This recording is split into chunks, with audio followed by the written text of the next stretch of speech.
లెక్కకైతే ఈ వార్త నిన్ననే చెప్పేది ఉండే, కానీ లేట్ అయిందని మా వాళ్ళే రాయలేదు. ఎందుకు ఆలస్యమైందా అన్న అని అడిగితే, అరే ఆ ఇద్దరు లీడర్లు అత్కం పత్కం అల్లం బెల్లం అని తిరుగుతుంటే అట్లనే చూసుకుంటా కూర్చున్నాం. వాళ్ళ ముచ్చట్లు వచ్చే వరకు టైం అయిపోయిందని చెప్పిండ్రు. మా వాళ్ళు చెప్పింది నాకు కూడా కరెక్టే అనిపించింది. అంతెందుకు, మీరు కూడా గా వార్తను చూస్తే మళ్ళా మళ్ళా అదే యాదకొస్తుంది. ఇంకా ఊరిచుడు ఎందుకు కానీ గా ఇద్దరు లీడర్ల ముచ్చట రాజ్భవన్ బంగ్లాలో జరిగింది. చలో చూద్దాం పాండ్రి ఎట్లా నడిచిందో. చలికాలం చుట్టం కారు దిగంగానే గవర్నర్ సారు సీఎం సారు పోయి ఎదుర్కొన్నారు. పెద్ద మనిషి తాన మల్లోపరి దీవెనార్తలు తీసుకుంటూ కేసీఆర్ సారు బంగ్లాకెళ్ళి బయటకు వచ్చే వరకు వచ్చిన లీడర్లంతా వరుసగా లైన్లో నిలబడంగానే టిక్క టిక్క 4 పోటువలు దిగిండ్రు. అరే చంద్రాల్ సారు అమరావతికెళ్ళి రావాలాయే, జర్రంత ఆలస్యమైనట్టుంది. ఇట్లా ఇద్దరు వల్కరించుకున్నాక రాష్ట్రపతి సార్కి షెరో పక్క కూర్చొని ముచ్చట్లు పెట్టిండ్రు. గడికోగలు వచ్చే వరకు ఇద్దరు చంద్రులు అసంటకని పోయిండ్రు.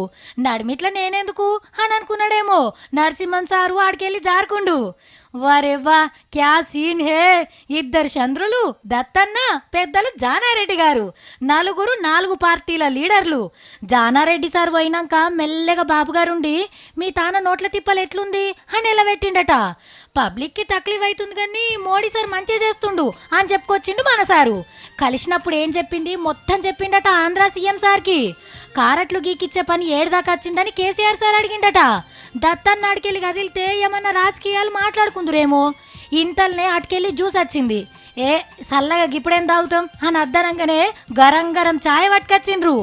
ఇద్దరు సీఎంలు ఇంత ముద్దుగా మాట్లాడుకుంటే ఇంతకంటే మంచి సీన్ దొరకదని నడుమిట్లకొచ్చి పోట్వలు దిగిపోయిండ్రు కొందరు. సిందమ్మ సానియమ్మలైతే సెల్ఫీ పోట్వలే దిగిండ్రు ఇద్దరు సీఎంలతోని కలిసి. వెనకసిరి తినేటప్పుడు కూడా పెద్ద మనిషి షెరో దిక్కు కూర్చొని ముచ్చట్లు పెట్టుకుంటూ తిన్నారు. రాష్ట్రపతి సార్ పోయేటప్పుడు కూడా దగ్గరుండి కారు కాడికి తోలుకపోయిండ్రు. ఇద్దరు చంద్రులు గింత ముద్దుగా మాట్లాడుకుంటుంటే వచ్చినోళ్లకు సగం ఆకలి చచ్చిపోయిందట. కొందరికైతే పెద్ద చుట్టాలు లెక్క గీ ఇద్దరే అనిపించిండ్రట మరి.